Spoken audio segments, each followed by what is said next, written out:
হ্যাঁ তাদের সকলের সামনে ক্ষমা চাইবে। শিক্ষার্থীরা আছে, কমিউনিটির শিক্ষার্থীরা আছে, এখানে ক্ষমা চাইবে। উনি কি বলতে চাই একটু শুনি। আপনার বক্তব্যটা বলেন।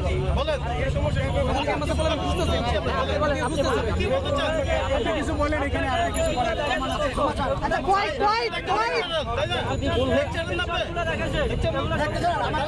কথা বলতে পারছেন না কেন? কথা বলেন। বলবে হ্যাঁ বলেন। আচ্ছা আমি ক্ষমা চাচ্ছি সবাই। কি বিষয় কেন ক্ষমা চাচ্ছেন? অভিযোগ আছে, অভিযোগগুলো বলেন, সেই অভিযোগটা কি বলেন?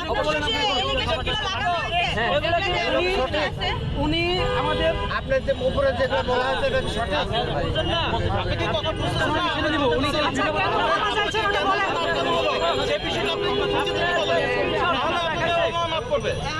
আচ্ছা ঠিক আছে, আমি ক্ষমা চাচ্ছি।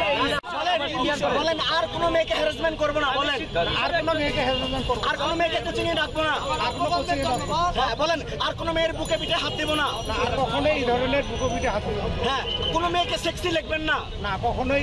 এবং ক্লাসে গিয়ে আপনি হচ্ছে যে উল্টাপাল্টা মেয়েদেরকে হচ্ছে যে কথা বলবেন না। উনি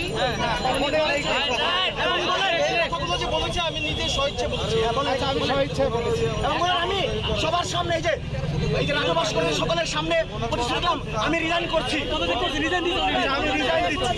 হ্যাঁ সে রিজাইন দিচ্ছে, ওকে সবাই সাক্ষী, মিডিয়া সাক্ষী।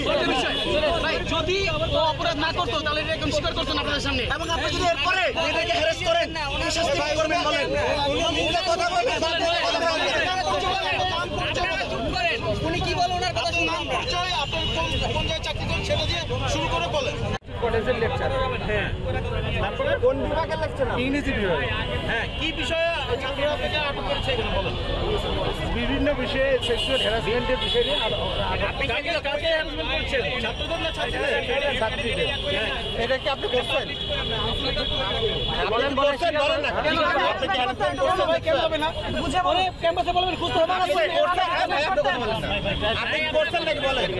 হ্যারাসমেন্ট করছেন সেক্সুয়াল মাঝে আমি বলি তাহলে, যেহেতু সবাই বলতেছে না, মাঝে আমার মোবাইল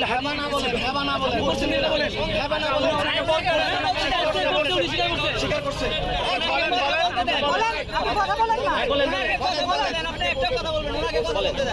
আচ্ছা মাঝে আমার কথা বলতে পারে, ওনাকে বলতে দেন, আপনি বলেন। আচ্ছা মাঝে আমার মোবাইল হারাইছে 2 বার, ঠিক আছে, সেটা আমি ভিডিও করেছিলাম।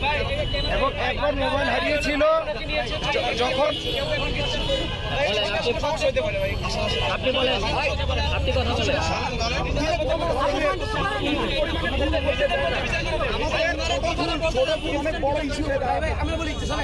বোঝাপড়া করে ভালোভাবে আমি বলি আপনার সিদ্ধান্ত করতে চাইতেছেন, সেটা অবশ্যই ভালোর জন্য, দেশের ভালোর জন্য, জনগণের ভালোর জন্য, আমাদের ভালোর জন্য। আমি বলি কিন্তু আমাদের কোনো শত্রুতা নাই, আমরা আপনাদের সাথে আছি।